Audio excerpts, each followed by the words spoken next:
జగన్ గారు ఓపెన్గా ఏదైతే చేయగలనో అదే చెప్తాడు. మేము 2014లో ఓడిపోయామంటే మేము చేయలేమన్నాం రైతు రుణమాఫీ. చంద్రబాబు చేస్తా అన్నాడు, కానీ అధికారంలోకి వచ్చి చేయలే. డ్వాక్రా రుణమాఫీ చేస్తా అన్నాడు, మేము చేయలేమన్నాం. చంద్రబాబు నాయుడు అధికారంలోకి వచ్చి చేయలే. సో ఇంటికి ఒక ఉద్యోగం ఇస్తా అన్నాడు చంద్రబాబు నాయుడు, అసలు అది పాజిబుల్ కాదన్నాం. సో చంద్రబాబు నాయుడు గారు అధికారంలోకి వస్తే చేస్తా అన్నాడు, కానీ చేయలే. 10,000 ఉద్యోగ నోటిఫికేషన్స్ ఇచ్చారు కదా, జాబ్ క్యాలెండర్ విడుదల చేశారు కదా. ఇప్పుడు 10,000 నోటిఫికేషన్ ఇచ్చారన్నారు. ఏ ఉద్యోగాలకు ఇచ్చారు 10,000?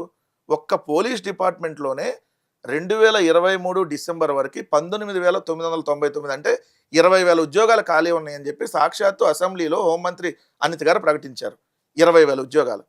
ఆ 20,000 ఉద్యోగాల్లో 6,100 ఉద్యోగాలు జగన్మోహన్ రెడ్డి గారు ఉన్నప్పుడే ప్రిలిమ్స్ ఎగ్జామ్ జరిగింది.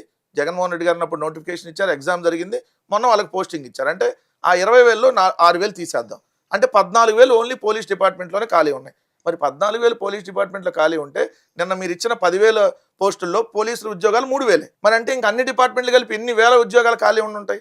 మీరు భర్తీ చేస్తానన్నది ఏంటి? అన్ని ఉద్యోగాలు ఖాళీ ఉన్నాయని చేస్తారు. 20 లక్షల ఉద్యోగాలు ఇస్తామన్నారు మీరు. ఇప్పుడు ఇస్తానంటుంది ఎంత? 10,000. 20 లక్షలు ఎక్కడ, 10,000 ఎక్కడ? అది కూడా అధికారంలోకి వచ్చి 2 సంవత్సరాలు అయిపోతుంది. ఇప్పుడు 10,000 ఉద్యోగాలు ఇస్తామంటే ఎట్లా అది ఉద్యోగాలు ఇచ్చినట్టు అయింది? మేము ఎక్కడ జాబ్ క్యాలెండర్ ఇవ్వకపోయినా, జాబ్ క్యాలెండర్ అని ప్రకటించకపోయినా, డైరెక్ట్గా అధికారంలోకి వచ్చినటువంటి 4 నెలల్లోనే 1,30,000 శాశ్వత సచివాలయ ఉద్యోగాలు కల్పించాం సింగిల్ నోటిఫికేషన్ ద్వారా. అది కదా జాబులు ఇవ్వటం అంటే. జాబ్ క్యాలెండర్ అని చెప్పి ఏదో 4,000 పోస్టులు, 5,000 పోస్టులు ఏదో భర్తీ చేసాం, లేకపోతే సంవత్సరానికి 3,000 ఉద్యోగాలు ఇస్తాం, 4,000 ఉద్యోగాలు ఇస్తాం, పండగ చేసుకోండి అంటే దీన్ని ఏమంటారు? మోసం చేయటం అంటారు కదా. అంటే ఇక్కడ ఇంకొకటి ప్రధానంగా చర్చించుకోవాల్సింది ఏంటంటే, వైసీపీ పార్టీ మీద తీవ్ర వ్యతిరేకత పక్క నుంచి చూస్తుంటే గొడవలు కానివ్వండి, కొట్లాటలు కానివ్వండి, చంపుకోవడాలు కానివ్వండి, ఇలాంటి ప్రచారం ఎక్కువగా ప్రజల వద్దకు పోయింది. మీడియా సర్కిల్లోనే కాదు, ప్రజల వద్దకు కూడా పోయింది. ఈ ప్రచారంతో ప్రజలు కూడా భయభ్రాంతులకు గురైనటువంటి పరిస్థితి కూడా. అంటే ఇప్పుడు జగన్ అధికారంలోకి వస్తే మమ్మల్ని చంపేస్తాడేమో, మేము ఓటేయకపోతే మా దగ్గర నుంచి అంటే మాకు ఇచ్చిన డబ్బులు వెనక్కి తీసేసుకుంటారేమో, లేకపోతే మమ్మల్ని అంటే ఎవరైతే ఇక్కడ ఓట్లు వెయ్యరో, ఎవరైతే ఇక్కడ అధికారంలోకి మళ్ళీ వస్తారో మమ్మల్ని వెంబడబడి చంపుతారేమో, ఇలాంటి విషయాలన్నీ కూడా బాగా ప్రచారమైనటువంటి పరిస్థితి బాగా కనిపించింది. అండ్ మరీ ముఖ్యంగా వైఎస్ వివేకానంద రెడ్డి హత్య కేసు ఇప్పటికీ ఇది జరిగి ఒక ఎన్నేళ్ళు అవుతుంది మీకే బాగా తెలుసుంటుంది. ఒక కొలిక్కి రాకపోవడం కానివ్వండి, అలాగే షర్మిల బహిరంగంగా ఈ విషయం గురించి డిస్కస్ చేయడం కానివ్వండి, ప్రెస్ మీట్ పెట్టడం కానివ్వండి, ఇంకా ఆస్తుల విషయం, అంటే ఇలాంటివన్నీ కూడా ఇక్కడ పాలన పోయి, మీరు ఇచ్చినటువంటి హామీలు పక్కకు పోయి, లేకపోతే జగన్ పరిపాలన గురించి పక్కకు పోయి, అంత దీని మీదే ప్రజెంట్ కూడా డైవర్షన్ పాలిటిక్సే నడుస్తున్నాయి. ఏం చెప్తారు మీరు? మీరు అన్నది మా మీద ఆ విధంగా దుష్ప్రచారం చేశారంటున్నా. ఎందుకు? నిజంగా జగన్మోహన్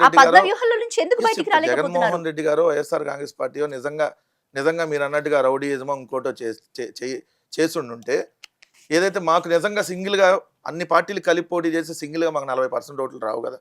100కి 40 మంది మా వైపు మద్దతు తెలపరు కదా. ఈవీఎంలు మేనేజ్ చేసినా 40 కంటే మమ్మల్ని తగ్గించలేకపోయారు కదా. అది ఒక పాయింట్. రెండోది, మేము ఎక్కడ కులం చూడలా, మతం చూడలా. అరే మనకు ఓటు వేయకపోయినా పర్లేదు, ప్రభుత్వం అంటే ఓటు వేసిన వాళ్ళకే కాదు వేయిన వాళ్ళకి కూడా చేయాలి. ప్రభుత్వం అంటే ట్రాన్స్పరెంట్గా పారదర్శకంగా పరిపాలన అందించాలి. మేము పరిపాలన అందించాం. నిజంగా ఈ రౌడీజాలు ఇంకోటి చేస్తుంటే తెలుగుదేశం పార్టీకి సంబంధించినటువంటి పట్టాభి డైరెక్ట్గా బోషిడికి అని చెప్పి ఆ రోజు జగన్మోహన్ రెడ్డి గారిని మాట్లాడు, లేదంటే మా నాయకుల్ని నారా లోకేష్ కానీ చంద్రబాబు నాయుడు కానీ డైరెక్ట్గా జగన్ గారిని ఉద్దేశించి లండన్ డాష్లను మింగటానికి పోయాడా అన్న టోన్లో మాట్లాడినా నిజంగా మేము రౌడీలో ఇంకోటి అయితే ఆ రోజు ఆ మాట అన్నప్పుడు, లేదంటే మీరు అన్నట్టు పవన్ కళ్యాణ్ చెప్పులు తీసుకొని చూపించి సాక్షాత్తు తాడేపల్లికి మంగళగిరికి ఎంత దూరం, సో మరి అదే చూపించిన మేము అన్నావా? ఇంతకీ రౌడీ రాజకీయం ఆంధ్రలో ఎవరు చేస్తున్నారు? ఏ పార్టీ చేస్తుంది? టీడీపీనా, వైసీపీనా, జనసేననా? కంప్లీట్గా కూటమి ప్రభుత్వం చేస్తుందంట. ఎందుకు? మీరు చూస్తారు కదా, రాంబాబు గారి ఇంటి మీద 6 గంటలకు మాట్లాడిన మాటలు తప్పే కదా. రాంబాబు గారు చంద్రబాబు నాయుడు గారిని ఉద్దేశించి మాట్లాడాల, పాయింట్ నెంబర్ 1. రెండోది, రాంబాబు గారికి ఆ ఇన్సిడెంట్ జరగక ముందు జరగటానికి కారణం ఎవరు? ఇదే తెలుగుదేశం పార్టీ గుంటూరు జిల్లా ఇప్పుడు గ్రంథాలయ సంస్థ చైర్పర్సన్గా ఉన్నటువంటి ఆ మహిళ ఎవరైతే ఆమె లంబూతులు తిడతా రాంబాబు గారి కారు మీద దాడికి వెళ్ళినప్పుడు ఆయన ఒక మాట జారిన మాట వాస్తవం. దానికి ఆయన క్షమాపణ కూడా చెప్పాడు. రెండో అంశం వచ్చేటప్పటికి ఆయన దాదాపుగా 40 ఏళ్ళ నుంచి రాజకీయాల్లో ఉన్నారు అంబటి రాంబాబు గారు. అనేక ప్రెస్ కాన్ఫరెన్స్లు, అనేక ఇంటర్వ్యూలు, మీరు ప్రతిరోజు లైవ్లో ఉంటారు కదా. ఒక్కరోజన్నా ఎప్పుడన్నా పరుషపద్యాలతో మాట్లాడారా? మనం అది మాట్లాడాల్సిన సందర్భం వాళ్ళు క్రియేట్ చేశారు, దానికి కూడా ఆయన క్షమాపణ చెప్పాడు. అందుకని చెప్పి తెలుగుదేశం పార్టీ ఎమ్మెల్యే భర్త గంజాయి బ్యాచ్ని వేసుకుని వెళ్ళి వీరంగం సృష్టిస్తారా? ఎప్పుడన్నా ఇలా మాజీ మంత్రులు ఇళ్ల మీదకి వెళ్ళి కార్లు బయలగొట్టడం, ఇల్లంతా ధ్వంసం చేయడం, హత్యాయత్న ప్రయత్నాలు ఎప్పుడైనా జరిగినాయా? అలానే మనం జోగి రమేష్ గారి ఇంటి మీద పెట్రోల్ బాంబులు. మరి ఎవరిది రౌడీల పార్టీ? వీళ్ళు అధికారంలోకి రాగానే తెలుగుదేశం పార్టీ నాయకులు అందరూ కలిసి వైఎస్ఆర్సీపీ ఆఫీసుల మీదకి వెళ్ళి దాడులు చేయటం, వైఎస్ఆర్ కాంగ్రెస్ పార్టీ ఇళ్లను తగలబెట్టడం, మీ పార్టీ ధ్వంసం వాళ్ళు చేయటం. ఎప్పుడు దాడులు చేయలేదా? ఎక్కడ చేస్తే చూపించాలి కదా. చూపించమండి. నడి రోడ్డు మీద రషీద్ని నరికి చంపింది ఎవరు? సుబ్బారాయుడు గారిని పోలీసుల సమక్షంలో నంద్యాలలో నరికి చంపింది ఎవరు? వీళ్ళు అధికారంలోకి వచ్చినాక కదా.